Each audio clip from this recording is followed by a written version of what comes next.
चलिए, तो मैंने आपको गैमेटोजेनेसिस का बेसिक आइडिया दे दिया।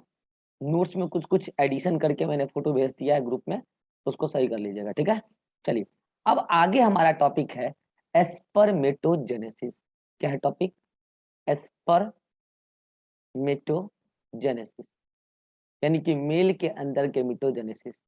स्पर्म प्रोडक्शन की process is called as spermatogenesis. आपको पता है कि एस्पर्मेटोजेनेसिस मेल के टेस्टिस के सेमिनिफेरस ट्यूब्यूल में होता है और ये प्यूबर्टी एज में स्टार्ट होता है, टिल एंड चलता रहता है। एक बात ध्यान रखना, कोई भी गैमेटोजेनेसिस हो, चाहे स्पर्मेटोजेनेसिस हो चाहे oogenesis हो, दो हार्मोन और दो विटामिन का बड़ा रोल होता है। वो दो हार्मोन है एफएसएच और एलएच। फुल फॉर्म नहीं बताऊंगा, बता चुका हूँ एंडोक्राइन में। और दो विटामिन है, vitamin A and vitamin E. ये दोनों विटामिन और ये दोनों हार्मोन जरूरी है गैमेटोजेनेसिस में, चाहे मेल में हो चाहे फीमेल में हो। कैसे जरूरी है हम आगे आपको बताएंगे, ठीक है। तो अगर डायरेक्ट कोई पूछे कि गैमेटोजेनेसिस में कौन दो हार्मोन जरूरी है, answer is FSH and LH. और कौन दो विटामिन जरूरी है, vitamin A and vitamin E. अब हम पढ़ रहे हैं स्पर्मेटोजेनेसिस। जैसा कि मैंने अभी आपको बताया, स्पर्मेटोजेनेसिस मेल के टेस्टिस के सेमिनिफेरस ट्यूब्यूल में। सेमिनिफेरस ट्यूब्यूल का स्ट्रक्चर याद करिए, मैंने ऐसे पढ़ाया था। मैंने कहा था ये कुछ छोटे छोटे से सेल होते हैं जिसको हम लोग क्या बोलते हैं, जर्मिनल क्यूबाइडल एपिथेलियम। और ये जर्मिनल क्यूबाइडल एपिथेलियम में दो टाइप के सेल हैं, एक तो बड़े लंबे लंबे, वो तो सर्टोली सेल है, थोड़े से लंबे हैं सर्टोली सेल। और जो थोड़े से छोटे हैं क्यू जैसे हैं, उसका नाम था, याद करो मैंने बोला था यही पीजीसी है। ये ओरिजिनल पीजीसी है मेरे भाई, ये ओरिजिनल पीजीसी है। तो ये पीजीसी डिवाइड करने लगती है और ये माइटोटिक डिवीजन शो करती है इन प्रेजेंस ऑफ एफएसएच और एलएच अभी नहीं, इन प्रेजेंस ऑफ एफएसएच। तो एफएसएच आके इन पीजीसी को क्या बोलता है कि तुम करो माइटोटिक डिवीजन और तुम घने सारे स्पर्मेटोगोनिया बनाओ। तो लो, मैं एक पीजीसी को लेके निकलता हूँ, निकलूं? एक पीजीसी को लेके निकलता हूँ यहाँ पे डायग्राम बनाने के लिए। और आपको पता है कि पीजीसी भले ही एम्ब्रियो के बाहर बनाओ, एक्स्ट्रा एम्ब्रियोनिक मेसोडर्म से बनाओ, लेकिन है ये भी डिप्लॉइड सेल। यस और नो? तो यहाँ पे मैंने एक पीजीसी बनाया, ये लो, दिस इज पीजीसी, ठीक है। इसका नाम क्या है? पीजीसी, प्राइमोर्डियल जर्म सेल, ठीक है। और ये क्या है? डिप्लॉइड सेल है, 2n cell. Diploid haploid cell में पढ़ा चुका हूँ, नहीं आता तो मैं क्या करूँ, सेल में जाकर पढ़ो, ठीक है। ये डिप्लॉइड सेल है पीजीसी। अब ये पीजीसी करेगा डिवीजन, और मैंने पहले ही बोला ये करेगा माइटोटिक डिवीजन। अब माइटोसिस क्या होता है, मियोसिस क्या होता है, भाई मैंने इतना डिटेल में पढ़ा है ना, कोई नहीं पढ़ा है। तुम पढ़े नहीं तो हम क्या करें, या तुम पढ़े और भूल गए तो हम क्या करें। हम तो बोले थे कि माइटोसिस मियोसिस हमें काम आएगा रिप्रोडक्शन में, और आज आ रहा है, ठीक है। तो केवल इसी में नहीं, प्लांट रिप्रोडक्शन में भी काम आएगा, ठीक है। हाँ, तो ये क्या है तुम्हारा प्रीमोडियल जर्म सेल। तो क्या इसको मैं मेल पीजीसी बोल सकता हूँ? हाँ बोलो ना, क्योंकि मेल का है तो मेल पीजीसी बोलो, क्योंकि वहां पे भी तो नाम पीजीसी ही है। बोलो, मैं बोल देता हूँ ये मेल पीजीसी। अब इसने क्या शो किया, माइटोटिक डिवीजन। और माइटोटिक डिवीजन में आपको पता है कि एक से दो सेल बनता है। लो, एक से दो सेल बना, एक से दो सेल बना। और आपको पता है कि यहाँ पे सेल सेम साइज के सेम क्वालिटी के बनते हैं। सेल में कोई किसी प्रकार का चेंज नहीं आता माइटोसिस में, इक्वेशनल डिवीजन होता है माइटोसिस। तो जो दो सेल बने उन दोनों का नाम है, एक का नाम तो हो गया एस्पर्मेटोगोनिया, एस्पर्मेटोगोनिया। उस दूसरे का भी नाम एस्पर्मेटोगोनिया ही है, एस्पर्मेटोगोनिया, एस्पर्मेटोगोनिया। इसको आप बोल सकते हो स्पर्मेटोगोनिया ए, और इसको बोल सकते हो स्पर्मेटोगोनिया बी। इन दोनों को आप अगेन पीजीसी भी बोल सकते हो, कोई बड़ा ये नहीं, इशू नहीं है। लेकिन आप स्पर्मेटोगोनिया भी बोल सकते हो, ठीक है। ये अलग टाइप का, ये टाइप का, ये इस टाइप का है कि पीजीसी की तरह ही बिहेव करेगा, यूं बोलो। और ये ऐसा है कि आगे स्पर्मेटोजेनेसिस के प्रोसेस को कंटिन्यू करेगा। यस, आगे कंटिन्यू करेगा। आगे फर्दर स्पर्मेटोगोनिया भी कई बार माइटोटिक डिवीजन शो करेंगे, कई बार, ठीक है। और स्पर्मेटोगोनिया से स्पर्मेटोगोनिया ही बनता रहेगा, क्योंकि माइटोसिस में आप जानते हो कि सेल एकदम इक्वल साइज के होते हैं, इक्वल सब कुछ होता है, डॉटर सेल और पेरेंटल सेल। अरे इक्वेशनल डिवीजन है ना, तो अगेन क्या बना, स्पर्मेटोगोनिया, स्पर्मेटोगोनिया। ये भी क्या है, स्पर्मेटोगोनिया। ठीक है सर जी, समझ में आ गया। अब क्या कर रहे हैं, हम एक स्पर्मेटोगोनिया को लेकर आगे बढ़ेंगे। लेकिन एक बात बताओ, यहां से यहां तक अभी तक क्या हुआ है, यहां से यहां तक अभी तक क्या हुआ? अरे मेरे भाई, यहाँ तो अभी तक बस एक ही काम हुआ है, क्या? केवल और केवल डिवीजन हुआ है, माइटोटिक डिवीजन। और केवल और केवल नंबर ऑफ सेल बढ़ रहा है, सेल मल्टीप्लाई हो रहा है, तो इसको बोलेंगे मल्टीप्लीकेशन फेज। क्या बोलेंगे इसको? Multiplication phase.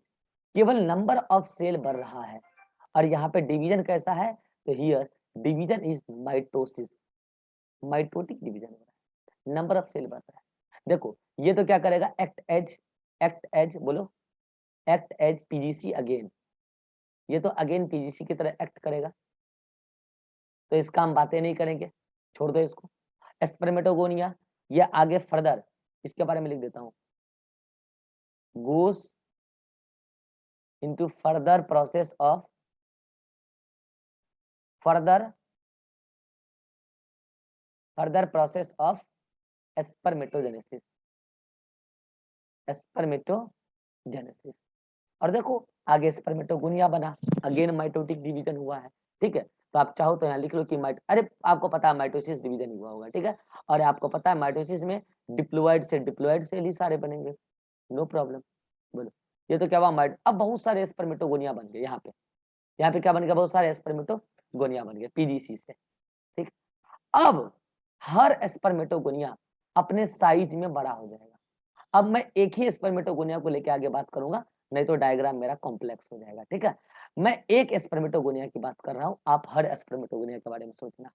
स्पर्मेटोगोनिया आसपास से न्यूट्रिएंट लेगा और साइज में बड़े हो जाएंगे, कोई डिवीजन नहीं हुआ है, बस आसपास से न्यूट्रिएंट लेके साइज में बड़े हो गए, दिख रहा है, साइज में क्या हो गए, बड़े हो गए, डिवीजन कुछ नहीं हुआ है, बस साइज में बड़े हो गए। और अब इसका नाम हो गया प्राइमरी स्पर्मेटोसाइट। क्या नाम हो गया, प्राइमरी स्पर्मेटोसाइट। क्या हुआ है, केवल आसपास से न्यूट्रिएंट लेके ग्रोथ हुआ है, क्या हुआ है, ग्रोथ हुआ। आप चाहो तो यहाँ के लिख लो माइटोसिस, माइटोसिस, यहाँ पे भी क्या लिख लो, माइटोसिस। यहाँ तो माइटोसिस हुआ है, डिवीजन, और यहाँ क्या हुआ, केवल ग्रोथ हुआ है। तो बताओ ग्रोथ होने के बाद भी तो प्लॉइडी नंबर चेंज नहीं होगा, डिप्लॉइड का डिप्लॉइड ही रहेगा। तो मुझे बताओ यहाँ, अच्छा सारे स्पर्मेटोगोनिया ने ये काम किया होगा, मैंने बोला ना मैं अब आगे एक को ही लेकर बात करूंगा। तो मुझे बताओ यहाँ से लेके यहाँ तक का कौन सा फेज रहा होगा? क्या इस फेज को हम ग्रोथ फेज नहीं बोल सकते? ग्रोथ फेज, ये क्या रहा, ग्रोथ फेज। यहाँ पे किसी भी प्रकार का कोई डिवीजन नहीं हुआ है, ये बात ध्यान रखना, नो डिवीजन, कोई डिवीजन नहीं हुआ है, बस आसपास से न्यूट्रिएंट लेकर, आसपास से न्यूट्रिएंट लेकर वो ग्रो कर गए, तो बन गया क्या, स्पर्मेटोसाइट। अब मैं आगे एक स्पर्मेटोसाइट का कहानी बना रहा हूँ, ठीक है। तो आ जाओ अगले, इसका स्क्रीनशॉट लेना है, जल्दी से लो, जल्दी से लो। अब देखो इसमें मैं डबल टिक लगा रहा हूँ, छोड़ो लास्ट में मैं बता दूंगा नोट्स में क्या ऐड करना है। अब मैं एक स्पर्मेटोसाइट को अगले पेज पे लेके आ रहा हूँ, प्राइमरी स्पर्मेटोसाइट। ये लो, ये क्या है, प्राइमरी स्पर्मेटोसाइट। ये तो क्या है, बड़े साइज में, ये क्या है, प्राइमरी स्पर्मेटोसाइट है, ठीक है। और आपको पता है कि प्राइमरी स्पर्मेटोसाइट डिप्लॉयड होंगे, क्योंकि वो बना किससे है, माइटोटिक डिवीजन से बना है, ठीक है। चलो मैं नाम लिख देता हूँ, क्या है, ये है प्राइमरी स्पर्मेटोसाइट, प्राइमरी स्पर्मेटोसाइट। अब क्या होगा कि प्राइमरी स्पर्मेटोसाइट करेगा डिवीजन, और अब डिवीजन होगा मियोसिस, और मियोसिस में पहले होता है मियोसिस 1। तो ये प्राइमरी स्पर्मेटोसाइट क्या करेगा, मियोसिस 1, लो यहाँ पे लिख देता हूं मैं, मियोसिस 1 क्या शो करेगा, मियोसिस। और आपको पता है मियोसिस 1 इज रिडक्शनल डिवीजन, पढ़ा चुका हूं डिटेल में, बहुत डिटेल में पढ़ा है। Meiosis 1 is reductional division. तो अब क्या होगा, सेल डिप्लॉयड से हैप्लॉयड हो जाएगा, दो हैप्लॉयड सेल बने, एक प्राइमरी स्पर्मेटोसाइट से दो हैप्लॉयड सेल बने, क्योंकि मियोसिस 1 हुआ है तो रिडक्शनल डिवीजन हो गया। और अब इन दोनों का नाम हो गया सेकेंडरी एस्पर्मेटोसाइट। क्या नाम हो गया? Secondary spermatocyte. ये भी क्या है? Secondary spermatocyte. Secondary spermatocyte. अब आपको पता है कि सेकेंडरी स्पर्मेटोसाइट क्या शो करेगा? मियोसिस 2। तो ये दोनों ही सेकेंडरी स्पर्मेटोसाइट क्या शो कर देगा? मियोसिस 2। तो ये मियोसिस 2 और ये भी क्या शो करेगा? मियोसिस 2। लो, और आप जानते हो कि meiosis 2 is again equational division just like mitosis. तो अब ये दो सेकेंडरी स्पर्मेटोसाइट से क्या टर्सरी बन जाएगा? नहीं नहीं, अब जो आगे स्ट्रक्चर बनेगा सुनना, हैप्लोइड ही रहेगा, क्योंकि आपको पता है कि जो मियोसिस 2 होता है वो माइटोसिस की तरह होता है। तो ये लो हैप्लोइड सेल, गोल गोल राउंडेड, एकदम heavy motile, heavy non motile, एकदम मोटे मोटे से गोल गोल सेल है, ठीक है। और इसका नाम अभी हैप्लोइड ही है, क्योंकि meiosis 2 is equational division, meiosis 2 is equational division. और अब इन सेल का नाम सुनो, इन सेल का नाम है एस्पर्मेटिड। क्या नाम है? एस्पर्मेटिड। एस्पर्मेटिड। इसका भी क्या नाम है? एस्पर्मेटिड। इसका भी क्या नाम है? एस्पर्मेटिड। ये सब के सब क्या है? एस्पर्मेटिड है। ये भी क्या है? एस्पर्मेटिड है। एस्पर्मेटिड। अगर कोई आपसे पूछे एस्पर्मेटिड कैसा है, तो बोलना राउंड है, गोल गोल है, एकदम हैवी होता है ये सेल, साइटोप्लाज्म से बड़ा होता है और नॉन मोटाइल होता है। हैवी है तो नॉन मोटाइल ही होगा, मूव नहीं कर सकता, नॉन मोटाइल है। तो देखो यहाँ ये स्ट्रक्चर भूल गए क्या? देखो यहाँ पे स्पर्मेटोगोनिया से क्या बना? Primary spermatocyte. उससे क्या बना? Secondary spermatocyte. फिर उससे क्या बनेगा? एस्पर्मेटिड। बढ़ता जा रहा है अंदर में सेमिनिफरस ट्यूब्यूल के ल्यूमेन में, ठीक है, एस्पर्मेटिड बन गए। तो एक स्पर्मेटोगोनिया, देखो ध्यान से, एक स्पर्मेटोगोनिया आगे ग्रो करके एक प्राइमरी स्पर्मेटोसाइट बनाया, एक प्राइमरी स्पर्मेटोसाइट आगे चल के दो सेकेंडरी स्पर्मेटोसाइट बनाया, और दो सेकेंडरी स्पर्मेटोसाइट से आगे चल के टोटल 4 स्पर्मेटिड बने। बोलो बात पल्ले पड़ गई कि नहीं पड़ गई? बोलो। चलो अब आगे बढ़ते हैं, अब आगे बढ़ते हैं। अब क्या होता है ना कि इस स्पर्मेटिड में कुछ चेंजेज होते हैं, और वो चेंजेस किस प्रकार के होते हैं भाई मेरे?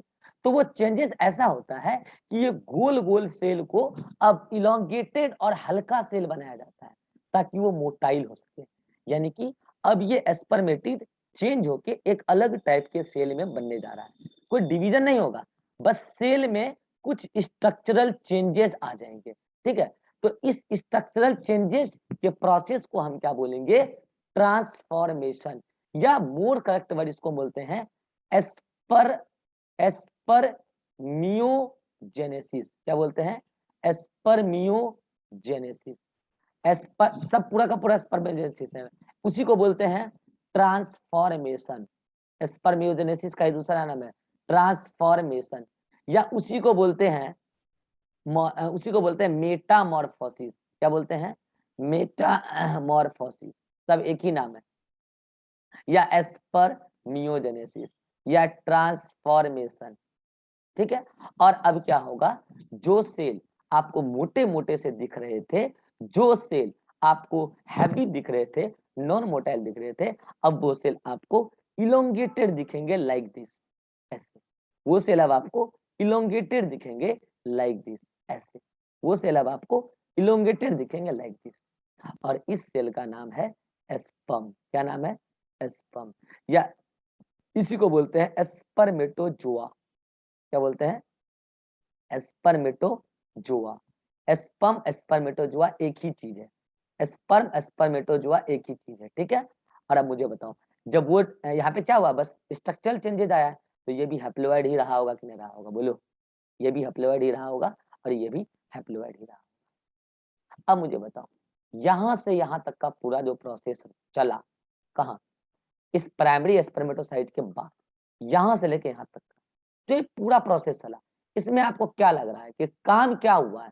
काम ये हुआ है कि एक प्राइमरी स्पर्मेटोसाइट को मैच्योर करके फाइनली स्पर्म बनाने का काम चला है। तो क्या हम इसको मैच्योरेशन फेज बोल सकते हैं? हाँ बिल्कुल बोल सकते हैं, मैच्योरेशन फेज। अब मुझे बताओ यहाँ पे डिवीजन कैसा चला है? यहाँ पे डिवीजन चला है मियोसिस। कैसा चल रहा है? Meiosis division. पहले मियोसिस 1 और तब मियोसिस 2। मुबारक हो जी, स्पर्मेटोजेनेसिस समाप्त हुआ। अब समझना ध्यान से। आप देखो इनिशियल स्टेज में तो क्या हुआ? Multiplication phase. फिर क्या हुआ? Growth phase. मल्टीप्लिकेशन फेज में पीडीसी से, मेल पीडीसी से बहुत सारे क्या बन गए? स्पर्मेटोगोनिया। मेल प्राइमोरियल गर्भ सेल से क्या बन गया? कई सारा स्पर्मेटोगोनिया। कुछ स्पर्मेटोगोनिया से पीडीसी की तरह करने लगा और कुछ स्पर्मेटोगोनिया आगे प्रोसेस को कंटिन्यू किया और हर स्पर्मेटोगोनिया साइज में बड़ी हो गई और बनाया प्राइमरी स्पर्मेटोसाइट। और अब तक का फेज करा है ग्रोथ फेज। अब प्राइमरी स्पर्मेटोसाइट क्या की? मियोसिस 1 स्टार्ट की और बना 2 सेकेंडरी स्पर्मेटोसाइट। और 2 सेकेंडरी स्पर्मेटोसाइट ने क्या किया? मियोसिस 2 स्टार्ट किया और क्या बना? 4 स्पर्मेटिड। और हर स्पर्मेटिड में कुछ चेंजेज आए जिसको हमने बोला स्पर्मियोजेनेसिस या ट्रांसफॉर्मेशन। और तब जाके बना मेटामॉर्फोसिस। तब जाके क्या बना? स्पर्म या स्पर्मेटोजोआ। अब देखो, अब आप गौर करो, पहले हुआ क्या कि एक पीडीसी से फाइनली स्पर्मेटिड बना। क्या बना? स्पर्मेटिड। और तब जाके स्पर्मेटिड से स्पर्म बना। अब सुनना, पीडीसी से स्पर्मेटिड बनने तक के प्रोसेस को, पीडीसी से स्पर्मेटिड तक के बनने के प्रोसेस को बोलते हैं स्पर्मेटोसाइटोजेनेसिस। अब बोलोगे हैं ये कौन सा नाम है? अरे मुझे बताओ, स्पर्मेटो मतलब spermatozoa, another name of sperm. Sperm बनाने वाली सेल तो कौन है? स्पर्मेटिड। अरे स्पर्म तो स्पर्मेटिड से बनता है ना, तो ये स्पर्म बनाने वाली सेल है स्पर्मेटोसाइटो, मतलब स्पर्म बनाने वाली सेल। और उसको बनाने की प्रोसेस, जन मतलब जेनेरेट, उसको बनाने की प्रोसेस कहलाएगा स्पर्मेटोसाइटोजेनेसिस। और तब जाके बनेगा स्पर्म स्पर्मेटिड से। और इस प्रोसेस को तो हमने अभी पहले ही बोला कि इसको क्या बोलते हैं? स्पर्मियोजेनेसिस। स्पर्मियोजेनेसिस। स्पर्म स्पर्मेटिड से बना, उसको बोला। अब इन दोनों को मिलाकर, इन दोनों को मिलाकर ही हम क्या बोलते हैं? स्पर्मेटोजेनेसिस। स्पर्मेटोजेनेसिस। अब जो बच्चा पढ़ने वाला होगा, क्लास में ध्यान वान देता होगा, मेरा बात एक ही बार में समझ गया होगा। और जो टाइम पास है उसको कुछ नहीं समझ में आएगा हम क्या बोल रहे हैं। इतना बढ़िया से समझा दिए कि spermatozoa is an another name of sperm. इसी का नाम है स्पर्मेटोजोआ। और इसको बनाने वाली सेल है स्पर्मेटिड। और स्पर्मेटिड कहलाएगा स्पर्मेटोसाइटो, मतलब स्पर्म को बनाने वाली सेल। उसको बनाने की प्रोसेस कहलाएगी स्पर्मेटोसाइटोजेनेसिस। तो बनेगा स्पर्मेटिड। स्पर्मेटिड में कुछ चेंजेज आएंगे जिसको हम क्या बोलते हैं? स्पर्मियोजेनेसिस, या इसी का नाम है मेटामॉर्फोसिस। मेटामॉर्फोसिस, या इसी का नाम है ट्रांसफॉर्मेशन। ट्रांसफॉर्मेशन। और तब जाके फाइनली क्या बनेगा? स्पर्म। और उन दोनों को एक साथ, ये पूरे प्रोसेस को एक साथ क्या बोलेंगे? स्पर्मेटोजेनेसिस। चलो बोलो, यहां तक समझ में आ गया? अगर कोई डाउट है तो बोलो जल्दी से, तब हम आगे बात करेंगे। अभी से कोई डाउट है? No sir. Irhan, Jyoti, no sir. Ribha. No sir. तो देखो, अब स्पर्म कैसा सेल बन गया? ये लाइट है, इलोंगेट, हल्का है, इलोंगेटेड है और मोटाइल है। ठीक है, चलो। अब इसमें मैं कुछ बात कर रहा हूं। अब मैं बात करूं उससे पहले एक बात बताओ, तो आपका स्टेप स्पर्मेटोजेनेसिस का क्या हुआ? पहले तो हुआ स्पर्मेटोसाइटोजेनेसिस, तब हुआ स्पर्मियोजेनेसिस। मुझे बताओ, ये स्पर्म कहां बना? सेमिनिफेरस ट्यूब्यूल के अंदर। कहां बना? अब बताओ, ये स्पर्म सेमिनिफेरस ट्यूब्यूल से बाहर निकल के आएगा ट्यूबुलर रेक्टाइल। बोलो, प्रोसेस क्या कहलाएगा? स्पर्म का सेमिनिफेरस ट्यूब्यूल से निकलना। याद करो, स्पर्म का सेमिनिफेरस ट्यूब्यूल से निकलना क्या कहलाता है? कोई बताएगा? स्पर्मिएशन। सब भूल चुके हो, स्पर्मिएशन। और वो आ जाएगा ट्यूबुलर रेक्टा। अब ट्यूबुलर रेक्टा से रेटेड टेस्टिस, और रेटेड टेस्टिस से वासा एफरेंसा को होता है, वो स्पर्म अब उस टेस्टिस को छोड़ रहा है जहां वो बना। ये प्रोसेस कहलाता था सेमिनेशन। क्या कहलाता था? सेमिनेशन। और अब वो स्पर्म फाइनली एपिडिडर्मिस पासा डिफरेंशिया यूरेथ्रा को होते हुए मेल बॉडी से बाहर। This process is ejaculation. Ejaculation. और अगर वो पेनिस फीमेल की बॉडी में इंसर्ट कर दिया और वहां डाल दिया semen, this process is called as insemination. Insemination. तो ये सारी बात आपको एग्जाम में सीक्वेंस में पूछा जा सकता है। तो ये रहा सीक्वेंस, ये रहा सीक्वेंस। और आपको होमवर्क कभी हम देंगे, मीनिंग लिख के लाना है। पहले क्या होता है? पहले होता है स्पर्मेटोसाइटोजेनेसिस, तब होता है स्पर्मियोजेनेसिस, तब होता है स्पर्मिएशन, तब होता है तो सेमिनेशन, और तब होता है इजेकुलेशन, और तब होता है इंसेमिनेशन। आपका होमवर्क ये है, ये सब कुछ मैं पढ़ा चुका हूँ, नोट्स में आपको कहीं ना कहीं मिल जाएगा। आपका होमवर्क ये है कि ऐसे ही आपको पहले रफ पे ये सीक्वेंस लिख लेना है और सभी का मतलब लिखना है आगे। मतलब उसके बारे में 2 लाइन लिखना है कि व्हाट इज स्पर्मेटोसाइटोजेनेसिस। मैं एक बार बता देता हूँ। Spermatocytogenesis the process of formation of spermatid from PGC. Spermiogenesis, it is the formation of sperm from spermatid. Spermiation, it is the liberation of sperm from seminiferous tubule to the tubular recti. Semination, it is the release of sperm from the testes. Ejaculation, it is the release of sperm from the male body. Insemination, it is the transfer of semen into the female genital tract. Homework screenshot लीजिए। जो कल नहीं लिख के लाएगा ना, 3rd grade बेइज्जती करेंगे लाइव ऑनलाइन क्लास। ऐसा बेइज्जती करेंगे ना, जीवन में कभी बेइज्जत नहीं हुए होंगे, बता दे रहे हैं। पढ़ने आए हो, पढ़ो ध्यान से। मैं बाप का पैसा का इज्जत दो, बहुत मेहनत से कमाते हो, ठीक है। नालायक सब पढ़ता लिखता के नहीं, कोई नहीं। चलो अब देखो, इसमें हम कुछ बात करने वाले हैं। क्या? Genetic basis. याद करिए, जब मैं आपको सेल पढ़ाया करता था तो मैं बोलता था कि क्रोमोसोम 2 प्रकार का होता है, याद है? एक होता है ऑटोसोम और एक होता है एलोसोम। एलोसोम को हम बोलते थे सेक्स क्रोमोसोम। और मैंने कहा था ह्यूमन के एक डिप्लॉइड सेल में, ह्यूमन सेल में ऑटोसोम होता है 22 और 22 पेयर, सॉरी 22 पेयर, और एलोसोम होता है 1 पेयर। होता है कि नहीं होता है? और ये 1 पेयर हो सकता है एक्स एक्स का पेयर हो, या हो सकता है कि एक्स वाई का पेयर।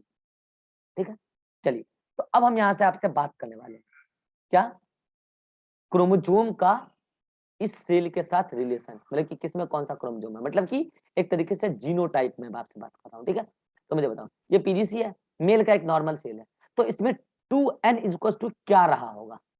तो आई थिंक इसमें 2 डिप्लॉयड है ना, तो आई थिंक इसमें 44 तो रहा होगा क्या, क्योंकि 2n मतलब में 22 जोड़ी क्या होगा, ऑटोसोम, तो 22 इंटू 2 44 हो गया। 44 तो ऑटोसोम रहा होगा और 1 पेयर सेक्स क्रोमोसोम। ईरान बताओ, इसमें सेक्स क्रोमोसोम के नाम पे जो 1 जोड़ी है, उस कौन सा सेक्स क्रोमोसोम होगा? एक्स वाई, क्योंकि ये मेल का पीजीसी। एक्स वाई, क्योंकि ये मेल का पीजीसी। अब ऐसे ही आगे बताते जाओ। अगेन यहाँ पे 44 प्लस एक्स वाई, और यहाँ पे भी क्या 44 प्लस एक्स वाई, क्योंकि माइटोसिस में किसी प्रकार का कोई चेंज नहीं होता।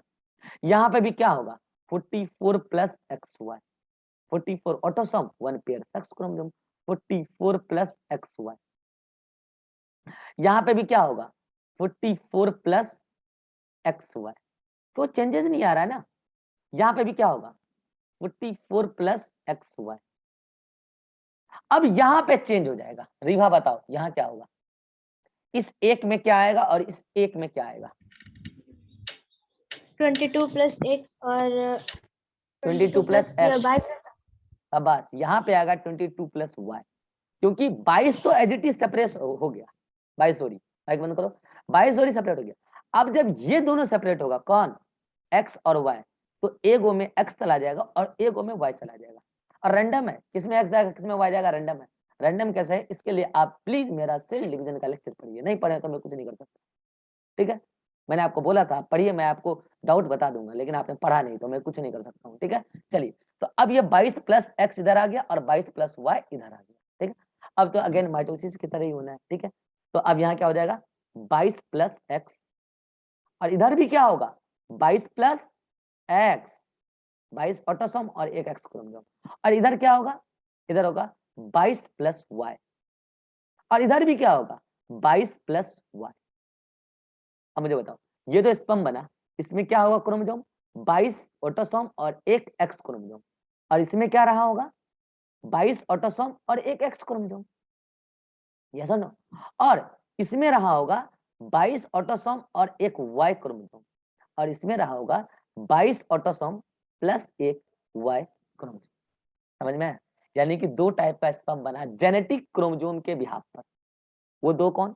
एक ऐसा जो 22 ऑटोसोम के साथ एक्स क्रोमोसोम रखता है, और एक ऐसा जो 22 ऑटोसोम के साथ वाई क्रोमोसोम रखता है। अब मुझे बताओ, फीमेल तो हमेशा एक्स वाला ही ओवम बनाती है, हमेशा। ओवम मतलब कि सेकेंडरी oocyte होता है, ये सेकेंडरी oocyte हमेशा एक्स होता है। अगर ऐसा स्पर्म टकराया जो एक्स क्रोमोसोम रखता था 22 प्लस एक्स, तो बताओ लड़की आएगी कि नहीं? एक्स एक्स बोलो।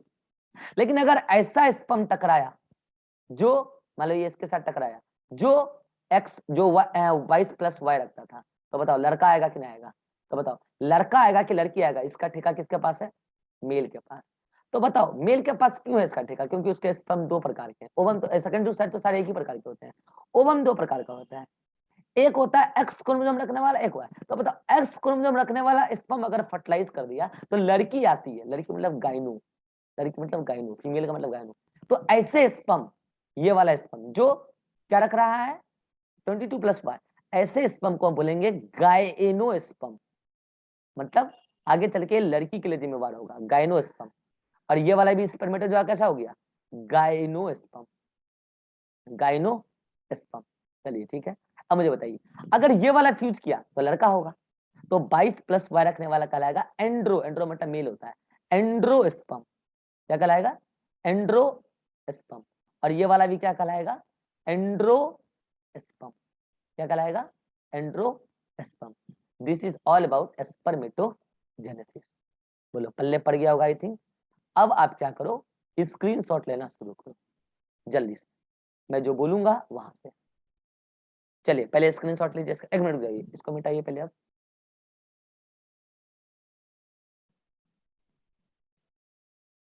ये सब नोट्स में लिखा हुआ है। चलिए अब आप स्क्रीनशॉट लेना शुरू कीजिए, चलिए लीजिए, ले लिए स्क्रीनशॉट, 1 2 3 क्लिक। चलिए इसका लीजिए स्क्रीनशॉट, 1 2 3 क्लिक। इसका लीजिए स्क्रीनशॉट, 1 2 3 क्लिक। इसका मत लीजिए, इसका लीजिए स्क्रीनशॉट, 1 2 3 क्लिक।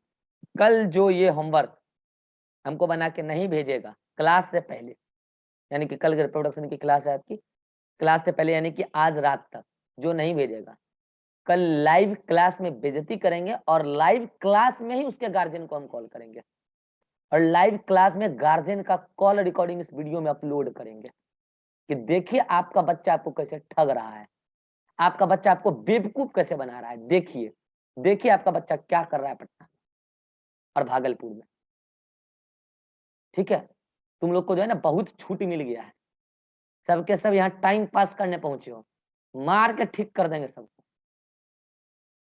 अब यहाँ गार्जियन वहां मेहनत से कमा रहा है 2 पैसा, बच्चा मेरा कुछ बनेगा, जनरेशन आगे बढ़ेगा, यहाँ तो लिपस्टिक लगाने में लगले है, ये लड़का तो मोबाइल चलाने में है। नालायक सब। अब समझो आपको क्या करना है, चलो नोट्स देखो, नोट्स देखो।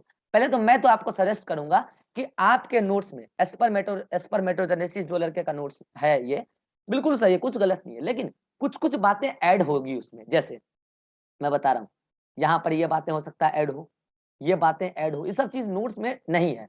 ये बातें मतलब आप देख लेना, आप स्क्रीनशॉट से उस स्पर्मेटोजेनेसिस को जो नोट्स में उसको मैच कर लेना, और जो चीज उसमें नहीं होगा वो सारा टर्म उसमें डाल देना।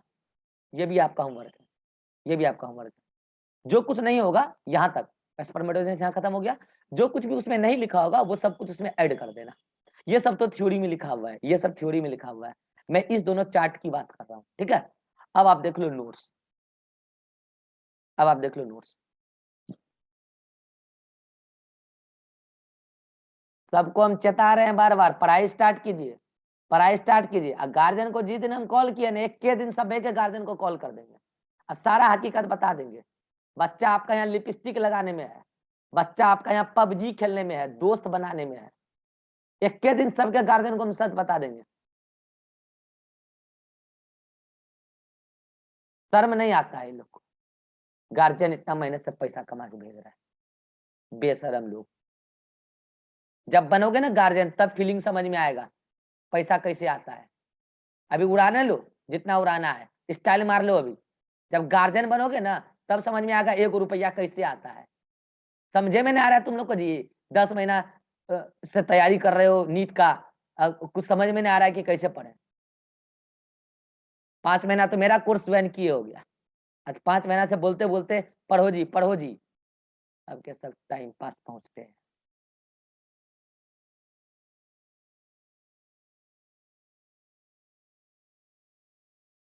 ये नोट्स को क्या हो गया? नोट्स तो नहीं आ रहा है। आ गया आ गया।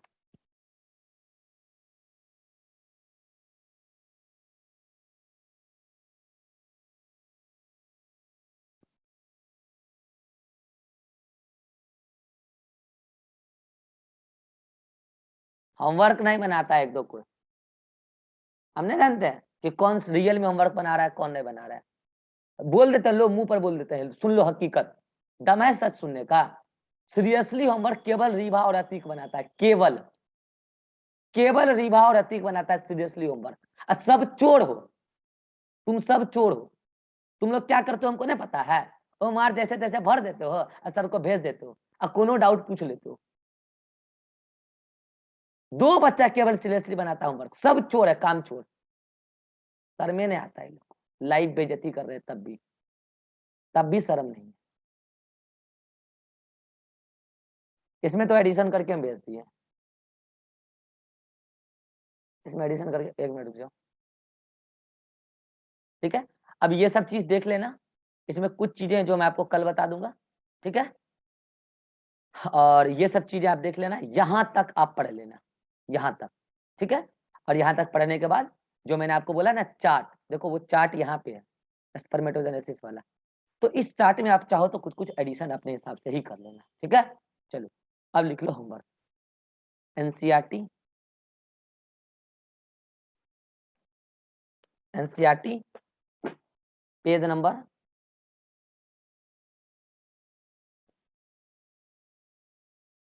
एनसीईआरटी पेज नंबर 47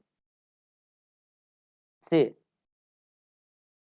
47 से पेज नंबर 48 47 पे पढ़ना स्टार्ट कर देना।